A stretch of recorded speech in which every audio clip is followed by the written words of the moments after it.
మొదటగా ఆర్టీకీ న్యూస్ వారికి మా యొక్క ప్రత్యేక ధన్యవాదాలు.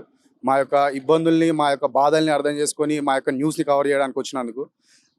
అలాగే ఎవరైతే మన ఎమ్మెల్యే యొన్నం శ్రీనివాస్ రెడ్డి గారికి, మరియు మేయర్ గారికి, డిప్యూటీ మేయర్ గారికి, ప్రతి ఒక్కరికి తెలిసిన ప్రాబ్లమే ఇది.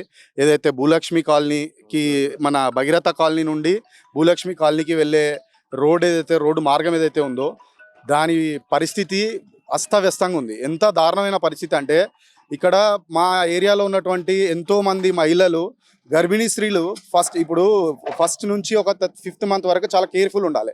ఈ రోడ్ల మీద నుంచి ట్రీట్మెంట్ చేయడానికి అని చెప్పి హాస్పిటల్లోకి తీసుకెళ్తుంటే గర్భానికి సంబంధించిన ప్రాబ్లమ్స్ జనరేట్ అవుతున్నాయి. వాళ్ళు డిస్క్యారేజ్ అవుతుంది. పిల్లలు కడుపులోనే చనిపోయేటువంటి పరిస్థితి వస్తుంది. ఇప్పుడు మొన్న మా రిలేటివ్, మా ఇంటి పక్కన ఉండే వ్యక్తికి సర్జరీ అయింది. 10 రోజుల ముందు, ఆమెకు ఒక 10 రోజుల ముందు బాబు పుట్టిండు. ఇంటికి తీసుకొచ్చేటప్పుడు ఇబ్బంది అయింది. అంతే మళ్ళీ ఇంకో 10 రోజుల గ్యాప్లో ఆమెకు అపెండిక్స్ ప్రాబ్లం అయ్యి వితిన్ 10 డేస్లో 2 సర్జరీస్ అయినాయి. ఇలాంటి దారులు ఆమెను ఆ కుట్లు కదులుతుకుంటూ తీసుకురావడం వల్ల ఏమవుతుందంటే, ఇంకా దారుణంగా ఆమె ఏదైతే మనం ట్రీట్మెంట్ చేయించుకునేది ఎందుకు, మంచి జరగాలని చెప్పి, మేలు జరగాలని చెప్పి, ఒక రోగి మంచి కావాలని చెప్పి లక్షలు పెట్టి ట్రీట్మెంట్ చేసుకొని వచ్చి రోడ్ల మీదకి తీసుకెళ్తే లేని కొత్త రోగాలు వస్తున్నాయి. మళ్ళీ అదొక పరిస్థితి దారుణంగా ఉంది. ఇది రోడ్డు కనెక్టివిటీ ఏదైతే ఉందో, ఈరోజు బైపాస్కి రోడ్డు కనెక్టివిటీ ఉంది. ఇది చాలా ముఖ్యమైన రోడ్డు. ఎంతోమంది ప్రజలు చాలా రద్దీగా ఉండే రోడ్ ఇది. డబల్ బెడ్రూమ్కి కానీ, ఆస్నాపూర్కి కానీ, ఈరోజు బండమీన్పల్లికి కానీ, ఈరోజు బైపాస్కి కానీ, బూత్పూర్కి కానీ, అన్నిటికీ సులువుగా ఈజీగా వెళ్ళే రహదారి ఇది. ఈ రహదారిని కనీసం కాకపోతే కనీసము, సరే ఇది కేసులో ఉందో, ఏదో ప్రాబ్లం ఉంది ఎక్సెట్రా, అరే తాత్కాలికంగానన్నా కనీసం కంకరో డస్టో ఏదైనా వేసి కొంచెము తాత్కాలిక ఉపశమనం కలిగిస్తే, అరే ఈరోజు ఇప్పుడు సిటీలకి ఎవరు వస్తారు, గ్రామాల్లో ఉండేటోళ్ళు మంచి విలాసవంతమైన జీవితాని కోసమో దేనికోసమో అని చెప్పి ఆలోచన చేసుకొని వాళ్ళ డబ్బులు ఖర్చు పెట్టి వచ్చి, లక్షలు డబ్బులు ఖర్చు పెట్టి వచ్చి ఈడ ఇల్లు కొనుక్కొని, ఇల్లు తీసుకొని ఉంటున్నారు. ఈడ ఏదో ఆదివాసుల్లాగానో, శ్రీశైలం అడవులలోనో, లేకపోతే ఇంకెక్కనో బతుకుతున్న పరిస్థితి ఈడ ఉంది. ఈ చెట్లు చూడండి ఒకసారి. ఆ పొలమాయనకు సంబంధం అది చెట్లు, మనం ఏమనడానికి రాదు. వాళ్ళది పట్టా పొలము. ఆ చెట్లు పెరగడం వల్ల పాములు వస్తున్నాయి రోడ్ల మీద పోతుంటే. పొద్దున్న లేస్తే పిల్లలకి స్కూల్ టైం అవుతుంది.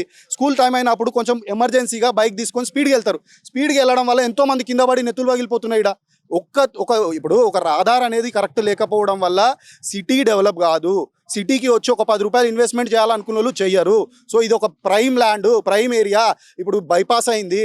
సో ఎమ్మెల్యే గారికి కూడా మేము గతంలో ఉన్న ఎమ్మెల్యే గారి దగ్గరికి 10 సంవత్సరాల నుంచి తిరిగితే మాకు రోడ్డు కాలే. ఈరోజు యొన్నం శ్రీనివాస్ రెడ్డి గారు వచ్చిన తర్వాతకి, కాంగ్రెస్ ప్రభుత్వం వచ్చిన తర్వాతకి నాకు ప్రభుత్వాలతో సంబంధం లేదు, ఎవరితో సంబంధం లేదు. జస్ట్ మా ఇబ్బందిని ఎవరైనా సరే ప్రభుత్వాలకు పక్కన పెట్టి మా ఇబ్బందిని అర్థం చేసుకొని మాకు డెవలప్మెంట్ చేసిస్తే చాలు. జస్ట్ మేము వేరే ఎక్కువ ఏం అడగట్లేదు కదా. ఒక మౌలిక వసతి ఇది. ఒక కామన్ పీపుల్కి కావాల్సిన వసతి. మేము ఇంటికి ట్యాక్సులు కడుతున్నాం కదా. ట్యాక్సులు కడుతున్నప్పుడు ఈ మాత్రం అర్హత మాకు ఉంది కదా, ఈ మాత్రం మా బాధ అయితే మీరు అర్థం చేసుకోవాలి కదా. ఈ రోడ్డు వ్యవస్థ కూడా కరెక్ట్ లేకపోతే ఈరోజు మేము గ్రామాల నుంచి వచ్చి సిటీలలో ఇల్లు కట్టుకున్న దానికి అర్థం ఏముంది? సో ఆలోచన చేయాలి ఒకసారి. ఎమ్మెల్యే గారు వచ్చిన తర్వాతకి చాలా సానుకూలంగా మాకు స్పందించి, గతంలో 10 సంవత్సరాల నుంచి కాని రోడ్లు ఈరోజు అయినాయి మాకు రోడ్లు, సిమెంట్ రోడ్లు మా కాలనీలో. సో అదేవిధంగా ఏదైతే 250 మీటర్లు 300 మీటర్లు ఉంటుంది అంతే. ఈ రోడ్డు ప్రభుత్వానికి పెద్ద మ్యాటర్ కాదు చేయించాలనుకుంటే. సో దయచేసి మీరు మా పైన సానుకూలంగా స్పందించి మా యొక్క ఇబ్బందిని అర్థం చేసుకొని ఈ యొక్క రోడ్డుని మీరు అది చేస్తే మేము చాలా మీకు రుణపడి ఉంటాము. మిమ్మల్ని మేము ఎన్ని రోజులు అయితే ఇక్కడ జనాలు ఇక్కడ ఇల్లు ఉంటాయో అన్ని రోజులు మిమ్మల్ని ఖచ్చితంగా గుండెల్లో పెట్టుకొని చూసుకుంటారు. సో అర్థం చేసుకొని ఈ యొక్క రోడ్డు పనిని పూర్తి చేయగలరని చెప్పి మా యొక్క మనవి. ఇదే ఒకవేళ ఏ నాయకుల ఇంట్లో ఈ కాలనీలో ఉన్నట్టంటే నాకు తెలిసి మా కాలనీకి దరిద్రం పట్టకపోయి ఉండొచ్చు. సో నాయకులందరూ కూడా అర్థం చేసుకొని, ఇది మేయర్ గారి దృష్టిలో ఉంది, డిప్యూటీ మేయర్ గారి దృష్టిలో ఉంది, ఎమ్మెల్యే గారి దృష్టిలో ఉంది, కమిషనర్ గారి దృష్టిలో ఉంది. ప్రతి ఒక్కరికి ఇది సుపరిచితమైన ప్రాబ్లం, ఎవరికి కూడా తెలియని ప్రాబ్లం కాదు. సో అర్థం చేసుకొని ఈ ప్రాబ్లమ్ని సాల్వ్ చేస్తారని చెప్పి మేము రిక్వెస్ట్ చేస్తున్నాం. ఈ రోడ్డు వల్ల మెడలు గుంజుతున్నాయి, ఇంకా నడుములు, ప్రతి ప్రాబ్లం అవుతుంది. వెహికల్ క్లచ్ ప్లేట్లు మళ్ళా పోతున్నాయి. చాలా ప్రాబ్లం అవుతుంది. ఈ లీడర్లు అర్థం చేసుకుంటలేరు. ఈ బ్యాక్ పెయిన్ వస్తుంది. ఇంకేందంటే ఈ రోడ్డు వల్ల డ్రైనేజ్ వల్ల ఏమవుతుందంటే దోమలు వస్తున్నాయి, పాములు వస్తున్నాయి. చాలా ప్రాబ్లం అవుతుంది. ఈ లీడర్లు ఎందుకు అర్థం చేసుకుంటలేరు? అయితే లైట్లు లేవు, మెయిన్ స్ట్రీట్ లైట్లు లేవు. రాత్రి పూట 2-3 లైట్లు ఉన్నా కూడా అది పలుగొట్టినారు. చిల్లర్ గ్యాంగ్లు తిరుక్కుంటా ఉంటారు. బైక్ రేసింగ్లు ఈ రోడ్ల మీద కూడా బైక్ రేసింగ్లు చేస్తారు. బైపాస్ అయినందుకు మొత్తం ఇక్కడ నుండి వస్తుంటారు, పోతుంటారు. ఇప్పుడు లీడర్లు ఏం చేస్తారు ఏంది అర్థమైతలే. ఈ మున్సిపాలిటీ వాళ్ళు ఎందుకు పట్టించుకుంటలేరు?